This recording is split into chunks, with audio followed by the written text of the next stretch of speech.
Hello बच्चों, जो आज क्लास 7th की वर्कशीट आई है वो वर्कशीट है हमारी साइंस की और जिसका टॉपिक है मेजरिंग स्पीड। मतलब हिंदी में इसे क्या कहेंगे हम, स्पीड को हम बोलते हैं चाल। चाल को मापना इसके अंदर हमारा टॉपिक है। अब हम आपको बताते हैं चाल मतलब जो स्पीड है वो है क्या। चाल इज इक्वल टू दूरी बटे समय, मतलब speed equal to distance by time. तो स्पीड क्या हुई, कई बार आपने नोट किया होगा कि आप स्कूल आते हैं, आप और आपकी फ्रेंड दोनों एक साथ ही घर से निकले, आपका घर भी साथ साथ है, लेकिन आपकी फ्रेंड धीरे चली और आप तेज चले तो आप जल्दी स्कूल पहुंच गए क्योंकि आपकी स्पीड तेज थी चलने की। ठीक है, तो उसको हम कैसे स्पीड को निकालते होंगे, बस तेज चलती है या ट्रेन तेज चलती है, कोई स्पेसिफिक ट्रेन है हमारी, तो कहाँ से हम स्पीड के बारे में आइडिया लाते हैं कि इसकी स्पीड तेज है या इसकी स्पीड स्लो है। वो निकालने के लिए बेटा हम क्या देखते हैं, हम देखते हैं कि किसी भी ऑब्जेक्ट ने कितना डिस्टेंस ट्रेवल किया, मतलब दूरी उसने कितनी तय की है, डिस्टेंस। और दूसरी चीज़ हम देखते हैं टाइम, कितने समय में, जिस भी ऑब्जेक्ट ने कम समय में ज़्यादा डिस्टेंस ट्रेवल किया होगा उसकी स्पीड ज़्यादा होगी। अब मैं आपको इसी चीज़ को हिंदी के अंदर पढ़ाती हूँ, हिंदी मीडियम के अंदर, कि जो हमारी चाल है वो क्या है। जो मेरी चाल है उसका हम कैसे मानेंगे, दूरी बाय समय। मतलब कोई भी एक ऑब्जेक्ट जिसने अपनी दूरी, ज़्यादा दूरी कम समय में तय की है उसकी चाल ज़्यादा, और जिसने कम दूरी तय की है और टाइम बहुत लगा दिया, समय बहुत लगा दिया, उसकी स्पीड जो होगी चाल वो स्लो होगी। चलिए, एक स्कूल पिकनिक के लिए जाते हुए सोनिया ने बस द्वारा तय की गई दूरी को ध्यान देने का फैसला किया, परंतु वो जानती नहीं थी दूरी कैसे निकालें। जैसे आप लोग स्कूल पिकनिक जाते हैं तो वहाँ पर ऐसे ही एक लड़की स्कूल पिकनिक गई है और उसने क्या सोचा कि चलिए मैं किस चीज़ पर ध्यान दूंगी आज, कि मैंने कितनी दूरी तय की है। तो जैसे इंग्लिश में भी बोलेंगे तो ही decided to note the distance covered by the bus. अब उसने सोचा कि डिस्टेंस में माप लूँगी, लेकिन कैसे नाप लेगी, हाथ से थोड़ी नाप सकते हैं डिस्टेंस को। हमने लास्ट वीडियो में बताया भी था कि नापने के लिए हाथ का डिस्टेंस सही नहीं है।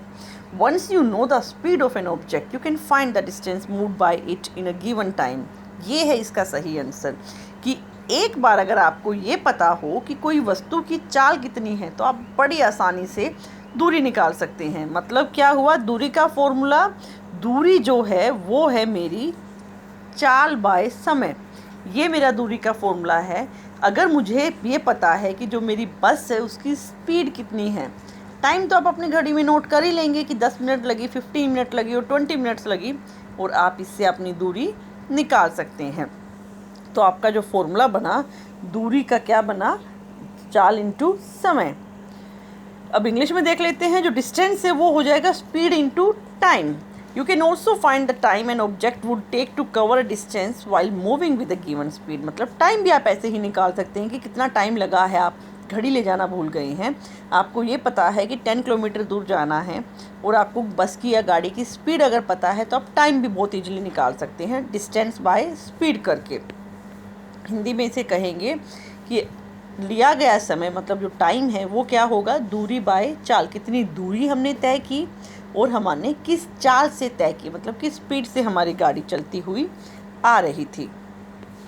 You might have seen a meter fitted on the top of a scooter और मोटरसाइकिल। सबने देखा हुआ है ये जो स्कूटर और मोटरसाइकिल पे लगा रहता है, इस तरह का जो आपने देखा है ये वाली मीटर, और ये सुई क्या है आपकी, ब्लिंक करती रहती है। 40, 50, 60 जब जाम आता है तो ये 10, 20 के बीच में हो जाती है, और जब हम स्कूटी स्टार्ट नहीं करते, बंद करते हैं बाइक को, तो ये हमेशा 0 पे गिरी रहती है। क्या है ये क्या है आपका, बसेस में भी देखा है।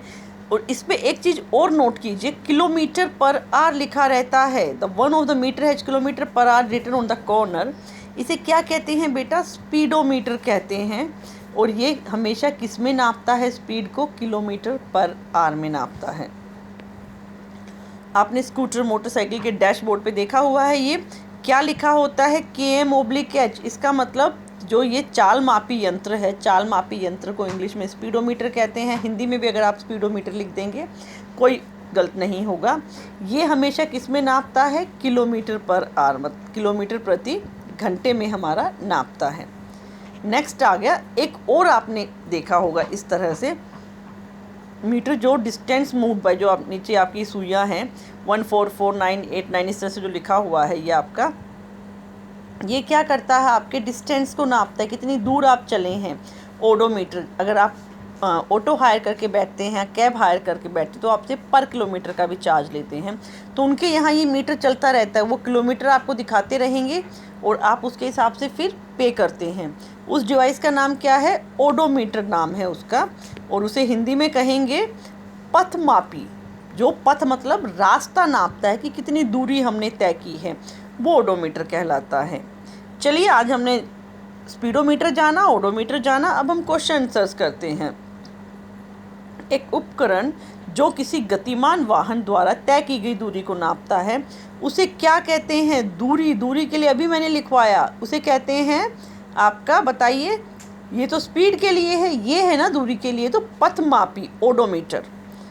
चाल मापी यंत्र किसी गतिमान वाहन की गति को किस में दर्शाता है, किलोमीटर पर आवर में दर्शाता है।